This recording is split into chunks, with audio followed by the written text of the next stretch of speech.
of Dallas Luxury Realty here in Dallas, Texas. I've been here in Texas since 2000. However, I moved from St. Petersburg, Russia, where I was born and raised in 1997, and I moved to London. And after London, after 3 years, I moved here to Dallas, and I've been here, as I told you, since 2000. I worked in Russia. I worked in retail as a manager. I really liked my job. I was studying in university at the same time. However, this is when I met my first husband in St. Petersburg, and he was from England, and I moved to England in 1997. The hardest part, I would say, at first for me was that my language was not as good as I thought it was. I'm talking about English language. I could not get any managerial position in retail at all at that time due to the lack of my good knowledge of English. So I actually had to go and work on the shopping floor, and I took some classes which helped me tremendously. After about a year in England, I got a job as a secretary for the big director of sales for the international hotel representation company. So it was a big step for me to get me on the same about level where I was in Russia. And of course, like it happens a lot with all of us in our lives, you never know. You can only wish what's going to happen next. But unfortunately, my husband back then got a job in America. And I was really happy at that time because I reached not the goal of my life, but at least I got to the same place where I was in Russia at that couple years prior to that. But unfortunately, because he was a provider, family provider at that time, we had to move to the United States. We moved to Dallas in 2000, and unfortunately back then at the time, American immigration would not give a visa to the spouse. So when we moved here, I didn't have any paperwork to work. Basically, all I could do is stay home at that time. So we made a decision to have our first son, and he was born here in 2001, and the first year I stayed home with him. I would say the hardest part moving from Russia to England was my language, and of course I lost most of my friends because I was almost 25, 24 years old when I moved. I not lost my friends, but you lose the connection. We all have our lives, everyday lives. So I try to go as much as possible back home, but of course you have commitments, you have job, you have your new friends. However, you never can replace your friends from your childhood, from high school, from university. We all, still keep in touch, but it's very difficult when you live that far away. So my family, of course, back then my mother was living in Russia and my brother and his family, so that was very hard for me. I think that expectations also for getting the same level of job in foreign country, doesn't matter where you go. America or any European country, a lot of us expect that we know a lot and we evaluate ourselves, we value ourselves very high. But when you go to the foreign country, that's not the case, unfortunately. So that was my first kind of a difficulty when I moved to England. When I moved to America, I already kind of went through the situation once, so I knew I can work through that. However, I was already expecting that I will have to start from the very bottom again because every country is different. The culture is different. Even that I learned English, American culture and expectations from your resume and what kind of job you can get is very different from England. So it's very different from Russia. However, I already knew that I will be starting from the very, very bottom. However, I couldn't even work for 2 years almost. So I stayed home with my son, and this is when I decided to go and take real estate classes.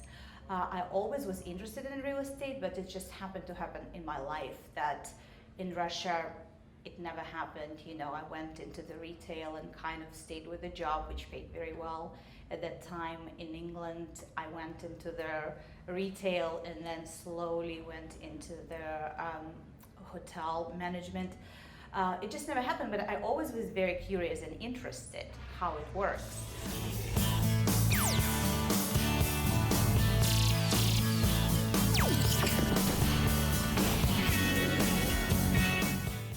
So here in Texas, they have a very strict real estate laws. You can't just get a job as a real estate agent. You have to go and you have to get a real estate license. You have to take classes, quite a bit of hours. So this is what I've done while my son was little. And in 2003, I got my first real estate job. As an agent, I worked for several different companies here in Dallas, and in 2008 I decided that it's about time to open my own business. By that time I already been remarried to my second husband Sam, and we had a daughter, Natasha. She was just 4 months old when we opened this brokerage, Dallas Luxury Realty. We've been in business till 2008.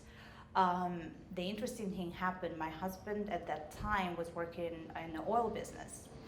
And when I told him a year prior to opening that this is what I want to do, he really supported me. And I worked really, really hard to get through everything. And we worked hard to save enough money, because opening your own business means, you know, you're going to be out for a while with not a lot of money left.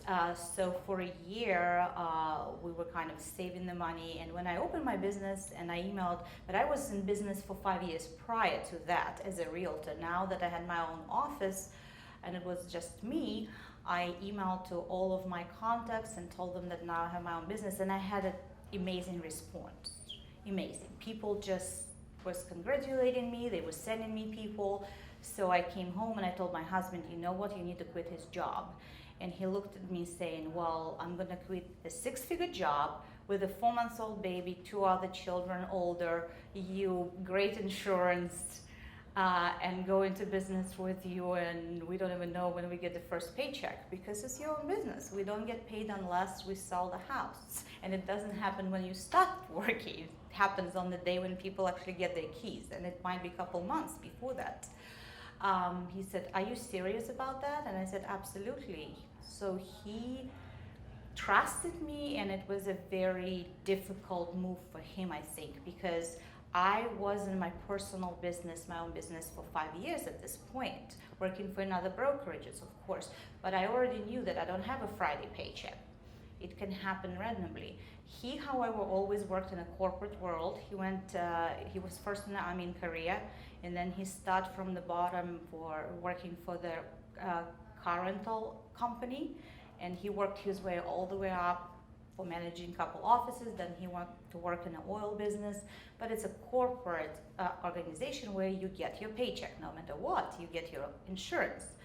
Unfortunately, in our business, it's not the case. But he trusted me, and I think that us both working very hard and agreeing that this is where we want to go as a family, this is what brought us where we are right now. We have 2 offices, one in Dallas and one in Austin right now. We've been in business as this brokerage for 8 years now. We have 50 agents working in both cities, and we are planning to expand into different locations, probably spring 2016. I think the most important thing to succeed in any business in America and pretty much anywhere in the world is a very, very hard work. Not only the knowledge, which I will return to, but the hard work. The first years when we opened the business, I worked 70 hours a week, sometimes 80 hours a week. For a couple of years, I did not take even one day off. So you really have to be prepared to work really hard if you want to succeed in your business. Also, real estate businesses has very specific requirements here. Not only you completely depend on your client's schedule. I give you a very interesting example, which kind of funny, however, that probably will explain to people all over the world, not only in Russia, how the real estate business works. I had a baby, my daughter, at 4:11 in the morning, and at 8 o'clock, I had to pick up the call to tell my client that I will have to reschedule appointments because she came early. I told him, hi, sorry, I had my daughter, we have to reschedule. So he's like, so can you pull your calendar? When is your next available date? And you know what? This is what you really, really need to understand, that real estate is very different from a lot of people. Say you're in sales, yes, but you're selling something which people buy probably only 3 to 5 times in their whole lifetime. That's American statistics. In certain areas it's different, but this is the most expensive, most important purchase for this whole family. So your schedule really does not matter. Everything what's important is to accommodate them. So you have to be prepared to leave your own family and go on those appointments if you want to be successful, because competition in this business is very, very high. So if you think that you can switch your phone off at 8 o'clock and make a lot of money in real estate, that's not the job for you. You have to be available all the time if you want to be successful. And this is probably was the most difficult part for me, because when you have children and their activities, that does become a problem. So I think also to succeed in real estate, every person who we interview, we always want to make sure that they have enough savings to go through the first couple months of their career, to concentrate on that career, because you're not getting paid right away, as I told you before. So you have to have some savings. The real estate school here in Texas is great. We have a couple of them. However, when you come and do your first contract or your first lease, of course you have a lot of questions.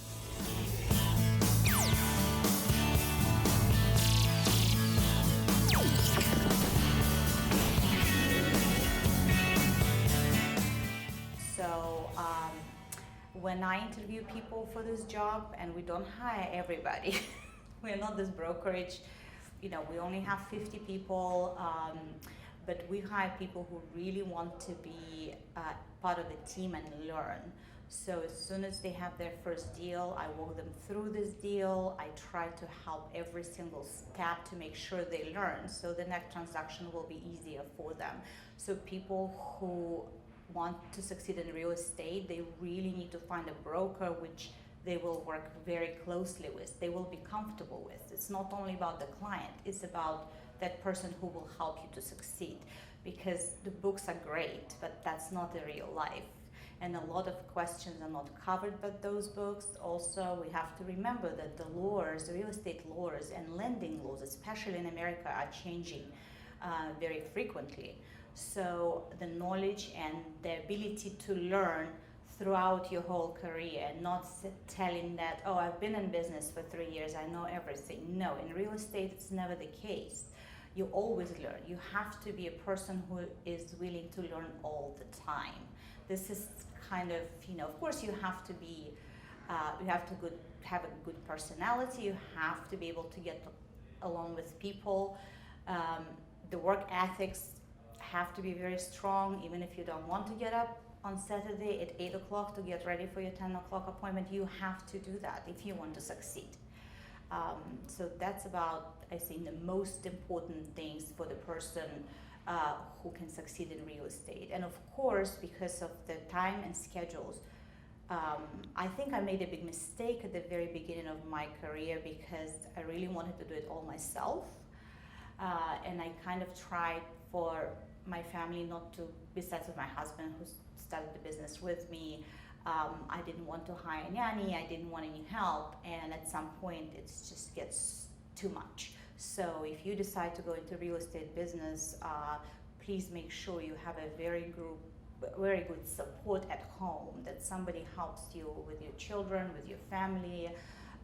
This way you can really concentrate at your career, because first 6 months is the most important for any real estate agent, because statistically in Dallas Metroplex, only 10% of people who receive their real estate license stay in business for longer than a year, which means 90% of those people, they don't succeed. And I think that, humans, we can do whatever we want to do. It just depends how much you want it and how much you want to succeed and how much hard work you want to put in it and how prepared you are for all of those, problems and situations throughout this first 6 months of your career.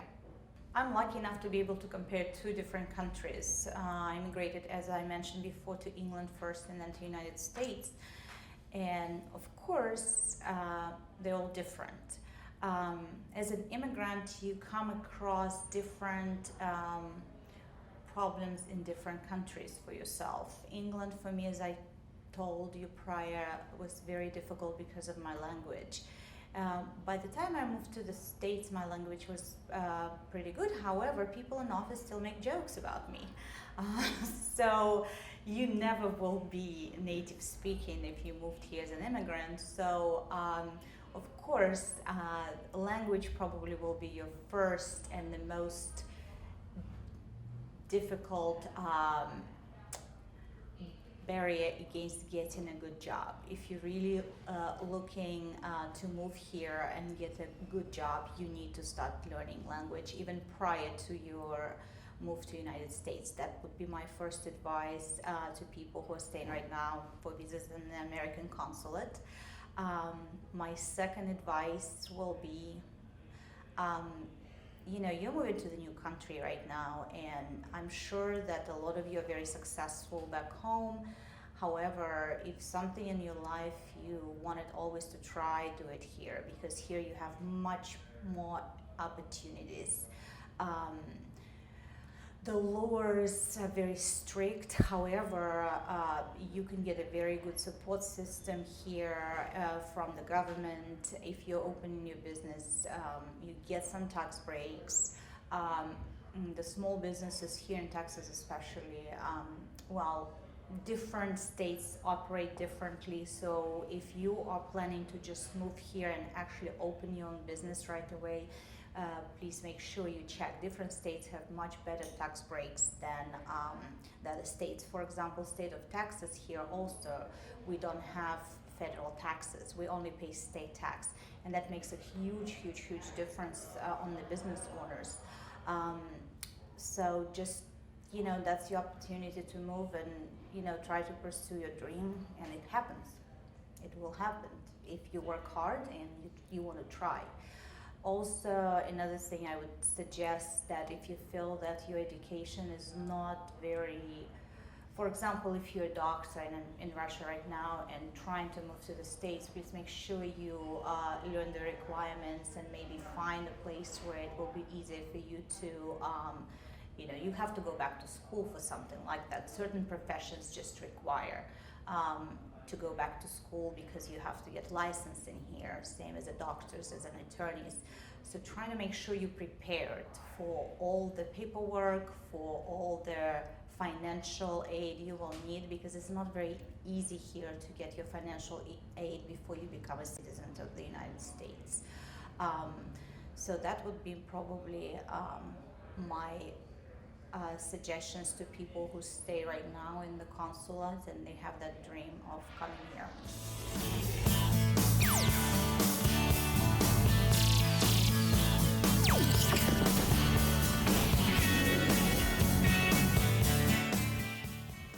To lower the expectations of myself, I think that me personally, and I know that I talk to a lot of immigrants. I've been here for a long time, and our community is fantastic here in Dallas. Russian-speaking community is really, really close. We know each other, and every single person comes across different, problems when they move here. I think that my expectations of myself were a little bit higher. I thought that, moving from England, I could get any job. But when I started doing my research while I was pregnant with my son and didn't have a work permit, I realized that it's going to be a completely different story again. I have to start all over. And this is when I decided to really pursue something I always was interested in. If I have to go back to school, I may as well do what I like to do, I think. And now I know that I do, but back then I didn't know. But I think the expectations should be that you might be most likely starting your life from the very, very bottom. But again, it's actually exciting because again, you can pursue some completely different career. You can't do it in Russia because you have a job for your 15 years, you're very comfortable. But here is the opportunity to come to the new country which will support you. Immigrants,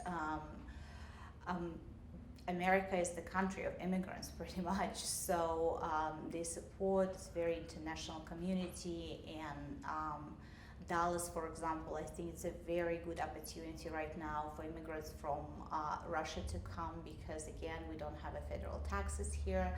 Our property value is still very reasonable. However, they're going up very fast right now. A lot of businesses are moving to Dallas. We have a huge corporations like Toyota coming in. AT&T already moved all of their corporate offices. It's very easy, much easier, let's put it this way, to find a job right now in Dallas than in some other states. We have a good weather here, besides a couple months in the summer when it's really, really hot. But the rest of the year is really good. Dallas has a very, some suburbs, family-oriented suburbs have very good school systems. All of my children go to the public schools. They have fantastic music programs already included in your education. Your property value covers all of that. You don't pay a penny for any education. All the sports, everything is included. That's why I think I decided at the end of the day to stay in Dallas and don't move to any different state or didn't try anything else, because it's a very, very good place to be, especially for the immigrants. And now that our Russian community is growing, your children, my daughter who is 6 years old, she's fluent in Russian and English. We have Russian daycare here. She went to since she was a little baby when we opened our business. She has the rhythmics, which they teach in Russian. She has a painting art class every Saturday, and we have a fantastic artist here who's teaching those children, and all of those classes are in Russian. We have some great Russian speaking teachers from universities who would teach in universities in Russia to teach kids. So I think it's you can be an immigrant, but I think that it will be much easier for you to move to a community like ours here in Dallas, because it's not as big maybe as on the west or east coast. However, it's much more, I think, friendly because it's less people, but a lot of us know each other, and it's very, very important that you can call somebody and have a play day for your child, and at the same time, talk about your issues you have here in this country as an immigrant, and somebody who really can understand 100% what you're going through at that point. So I really would love to have more people come into Dallas, and we would love to help you guys to find rental homes at first and apartments, and then we would love to help you to find your own home. Own home is American dream, so we can make this dream to come true for you.